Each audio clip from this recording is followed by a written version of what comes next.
Halo semuanya, kembali lagi di channel aku, Alisandi Official. Nah, sebelumnya aku udah sering ya terkait dengan pengalaman publikasi di dua jurnal internasional, di World Chemistry sama di Wood Research. Nah, untuk kali ini aku coba sharing terkait dengan bagaimana merespon reviewer saat revisi. Jadi ini pengalaman aku ya ketika aku merevisi jurnal pertamaku yaitu di Wood Chemistry. Tentu saja. Sebenarnya apa aja sih poin-poin apa aja sih yang paling penting gitu kan ketika kita revisi sebuah naskah kita gitu kan.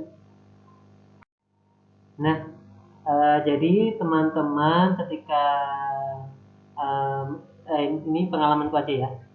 Jadi ketika mau merevisi sebuah paper, teman-teman diusahakan dilihat dulu poin-poinnya apa aja yang perlu direvisi dan kemudian ketika udah dilihat poin-poinnya, yang pertama ketika mau merevisi teman-teman ini salah satu contoh ya ini dibuat di aplikasi Word gitu kan. Eh, yang pertama reviewernya menerangkan apa, kemudian kita menjawabnya. Nah, yang aku buat itu contohnya seperti ini. Jadi yang pertama kali jangan jangan lupakan ucapkan terima kasih terlebih dahulu kepada reviewer. Karena apa? Karena telah memberikan masukan. Yang pasti masukannya ini apa namanya demi kebaikan naskah kita gitu kan. Jadi aku jawab sebelum aku apa memberi tanggapan itu awal kalimat selalu aku berikan ucapan terima kasih. Contohnya ini ya, thanks for your suggestion gitu kan. Lalu nanti kita jelaskan apa yang kita tanggapi gitu kan. Contoh ini kan, we revise our title manuscript seperti itu. Jadi yang pertama kita ucapkan terima kasih terlebih dahulu pada reviewer karena uh, ya harapannya reviewer juga seperti dihargai kita gitu kan untuk apa namanya bahwasanya beliau telah banyak membantu kita dalam memperbaiki demi perbaikan manuskrip kita. Terus yang kedua eh, jawab per poin secara jelas dan sampaikan jika tidak dapat memenuhi.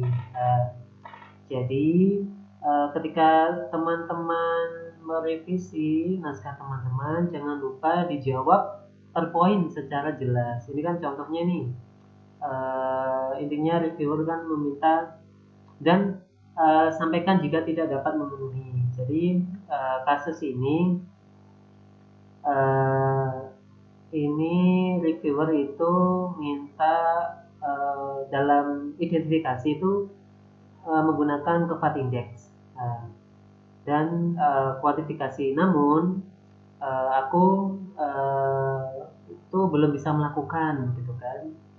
Karena di lab itu belum apa namanya uh, apa provide ini ya belum ada gitu lah. Jadi ya kita sampaikan dengan baik gitu kan.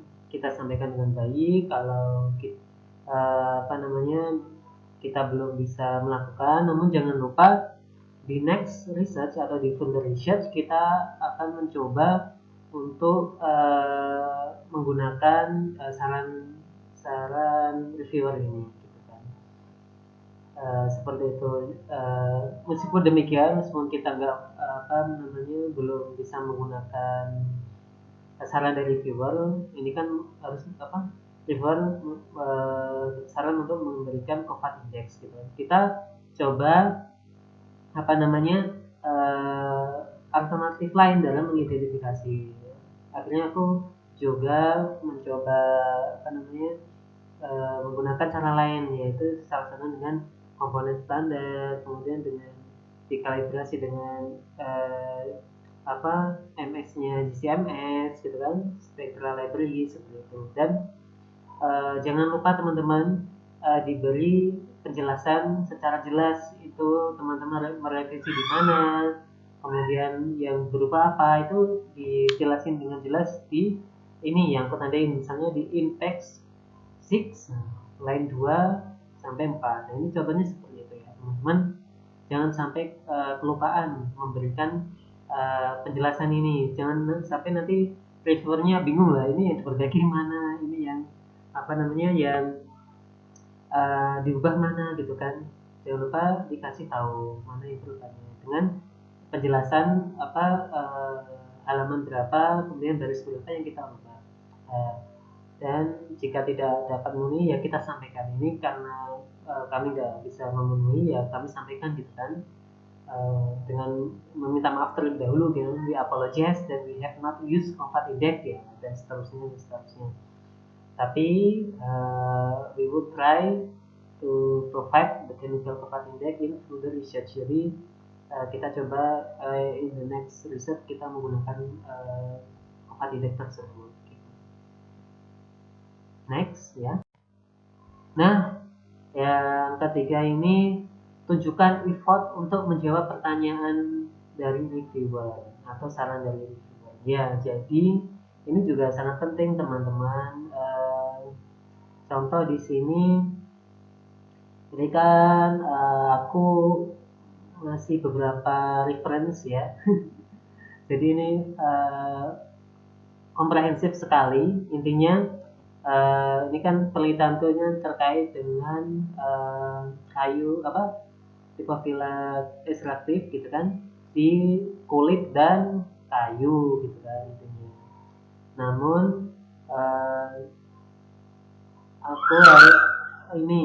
aku hanya sedikit menjelaskan terkait dengan kayu dan kulit aja, namun tidak menjelaskan terkait dengan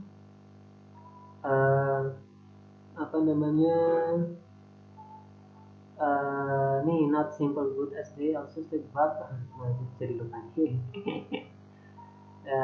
Jadi intinya aku kurang komprehensif waktu itu dalam discussion gitu kan, sehingga reviewer itu minta semuanya itu dijelasin seperti itu. Nah, di sini kita coba gitu kan, kita coba memberikan effort yang apa tinggi, sehingga kita tunjukkan pada reviewer kalau kita benar-benar apa namanya merevisi itu sungguh-sungguh gitu kan. Nah, ini aku sampai berapa kalimat ini atau berapa paragraf gitu kan. Ya, ini ada 1, 2, 3, 4, 5, 6 dan seterusnya. Nah, apa namanya, ini menunjukkan kalau kita itu punya effort ya, kita punya revisi apa, kita merevisi dengan sungguh-sungguh, sehingga reviewer yang membaca ini menyangka kita, wah ini autornya serius ini merevisi, sehingga harapannya ya reviewer oke aja gitu kan dengan tanggapan kita, tapi juga disesuaikan dengan apa namanya bahasan kita ya, jangan sampai komprehensif tapi juga kepanjangan juga jangan gitu kan. Nanti yang penting poin-poinnya juga tapi juga komprehensif, itu yang paling penting ya teman-teman. Oke. Jadi itu tunjukkan effort gitu kan, tunjukkan effort dalam menjawab pertanyaan setiap reviewer seperti itu. Jadi kan oh ya ini apa, aku kan waktu itu hanya menjelaskan dengan beberapa bagian aja. Jadi reviewer pengen semua bagian yang di dalam di dalam penelitian itu juga dijelaskan. Akhirnya ya aku tambahin beberapa reference gitu kan, dan jangan lupa ini kan berikan thanks for your suggestion, baru apa yang ditambahkan, misalnya we add information gitu kan, in text 6 in text 8 line 4 to 15 gitu kan misalnya, jadi dijelasin semuanya. Baik, itu teman-teman apa pengalaman dalam revisi naskah. Mungkin ada pengalaman teman-teman yang sudah pernah revisian gitu kan, revisian naskah. Teman-teman nanti bisa coba mungkin bisa berkomentar di bawah gitu kan, mungkin stylenya seperti ini gitu, atau bisa dibuat tabel di Excel atau bagaimana, mungkin teman-teman bisa cerita pengalamannya ya di kolom komentar. Ya, itu dari saya, mungkin kurang lebihnya mohon maaf. Jangan lupa tonton terus Arisandi Official dan beri komentar, oke? Dan jangan lupa untuk subscribe. Terima kasih. Wassalamualaikum warahmatullahi wabarakatuh.